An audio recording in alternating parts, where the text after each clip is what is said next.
Welcome, I'm Melinda Kirami. Tonight, Independent National Electoral Commission INEC blames postponement of presidential and National Assembly polls on logistics, promises Nigerians that all loose ends will be tied up before February the 23rd.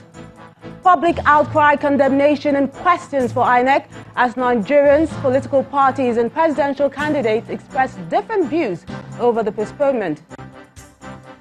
Foreign mission asks INEC to stick with new election date and ensure no further alteration. And 9 illegal miners are rescued from a gold mine in Zimbabwe, days after a burst dam flooded 2 shafts. On business news tonight, Nigeria's Debt Management Office braces up to offer 150 billion naira worth of bonds in the market. On sports news tonight, South Africa edged Nigeria 5-3 on penalties to secure the bronze medal at the 2019 CAF Under-20 AFCON in Niamey, Niger.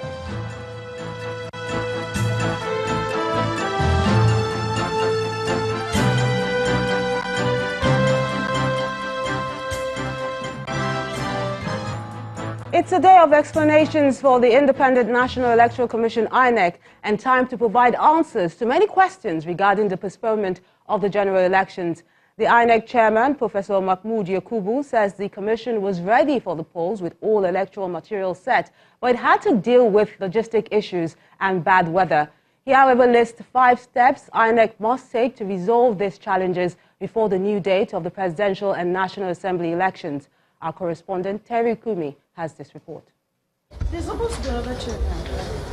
Damage control, some may call it, while others would refer to it as the most important meeting in the country's recent electoral process, following the postponement of the presidential and National Assembly elections at about 2:30 a.m. on Election Day. Call it what you may, the Independent National Electoral Commission, INEC, has scheduled this meeting to explain further why that postponement became necessary. Political parties, election observers, one of which is a former head of state, civil society organizations and other members of the public are represented here. The INEC chairman arrives and wastes no time in mounting the podium, armed with explanations. Our overall assessment is that if the elections went on as planned, polls will not open at 8 in the morning in all polling units nationwide. Our ICT department advised us that it would require 5 to 6 days to reconfigure about 180,000 smart card readers earlier programmed to work only on election day. The INEC chief is not unmindful of how this postponement has affected the perception of Nigerians about the commission and makes an effort to douse all doubts. I want to appeal to Nigerians and all other stakeholders for their understanding in what has been a very difficult decision for the Commission.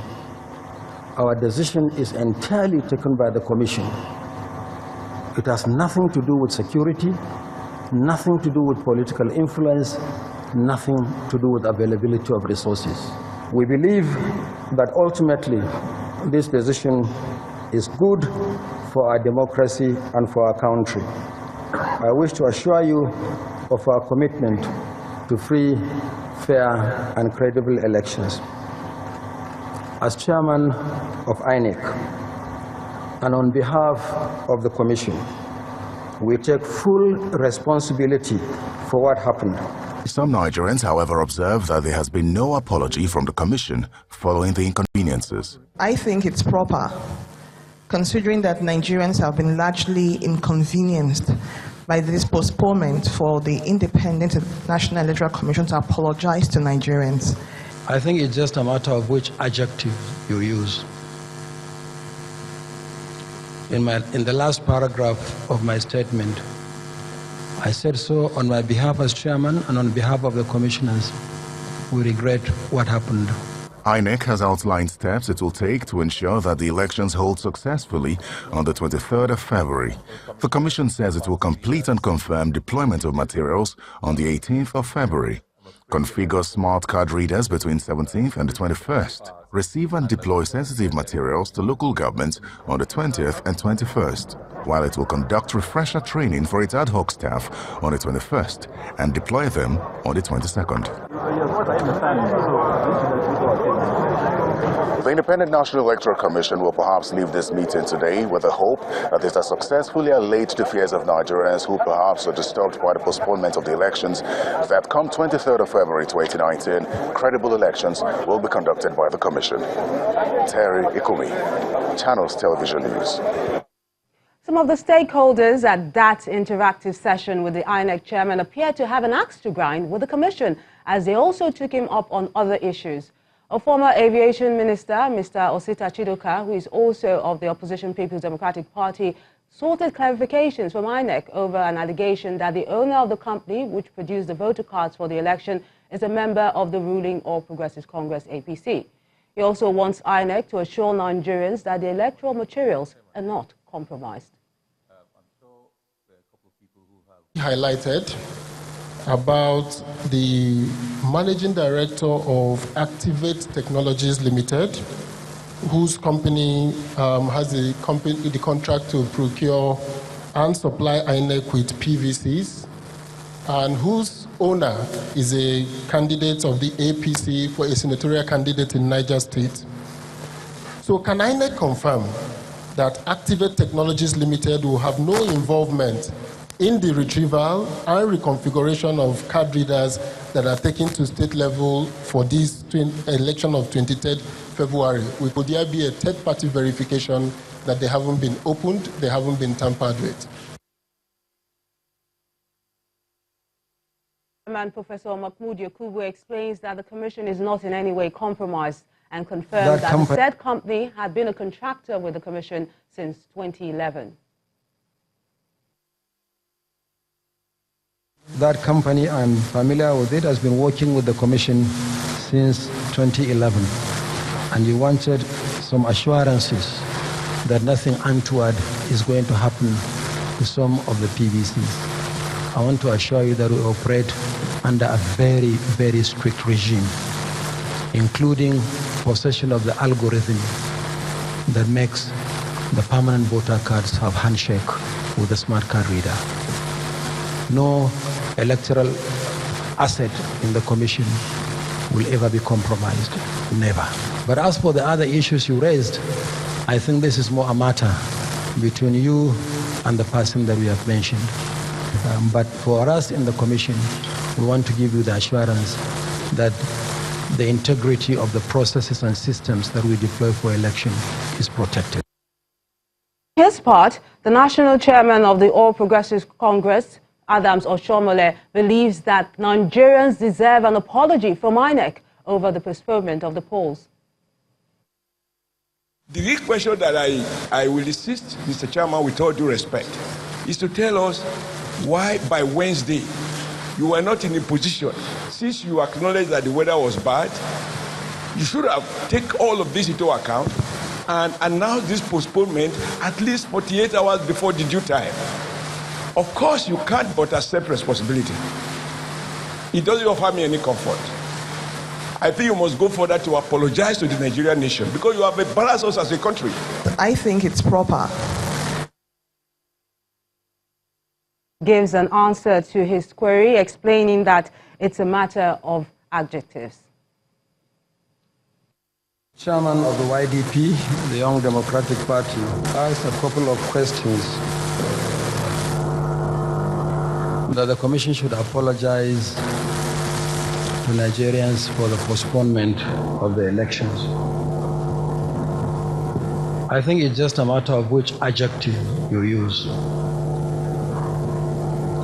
In the last paragraph of my statement, I think I've done so without using exactly the same adjective that you use. But it amounts to the same thing.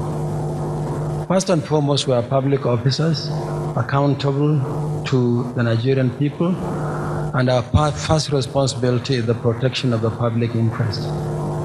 And we take that responsibility seriously. I said so on my behalf as chairman and on behalf of the commissioners.